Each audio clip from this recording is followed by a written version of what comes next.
The tensions ignite on the front lines of eastern Ukraine, and Russia claims that it has encircled Kyiv's elite brigades, warning them to surrender or face annihilation. Ukrainian soldiers confess on camera there is a lack of manpower on the front lines, and it is a war of nerves, strategy and survival that is unfolding across the ravaged cities of Pokrovsk and Kupiansk. Take a look at this report.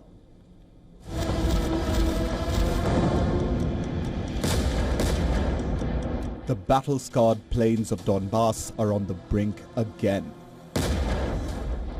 Russia says Ukrainian forces trapped in Pokrovsk and Kupiansk have just two choices: lay down arms or perish.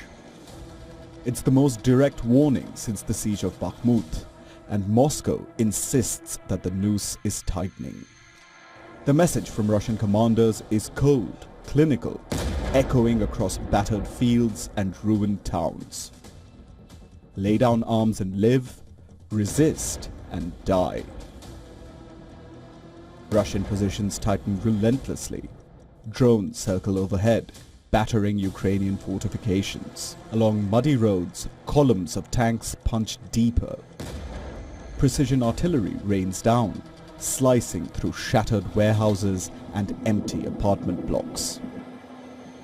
As buildings change hands in chaotic fighting in Ukraine's eastern stronghold of Pokrovsk, defending forces demand that more soldiers are needed to prevent the enemy infiltrating further. They accumulated assault groups. They are seeping through our infantry positions because, as I said before, there is a critical shortage of infantry. They seeped through and they entered. I'm telling you, 5 men are on the way, but only 1 makes it. So far, it's difficult, not critical yet, but it's difficult. It will be more difficult if there is a greater accumulation of Russian military personnel and if it drags on and turns into street battles in the winter. In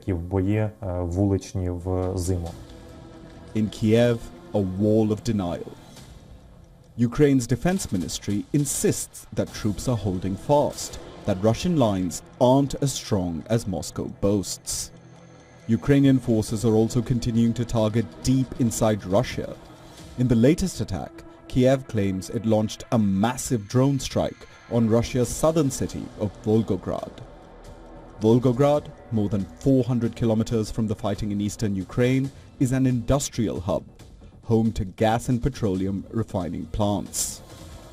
Ukraine has stepped up its drone attacks deep behind the front lines, targeting Russia's energy sector. But fatal strikes so far from the border are still relatively rare. Bureau Report, WION, World is One.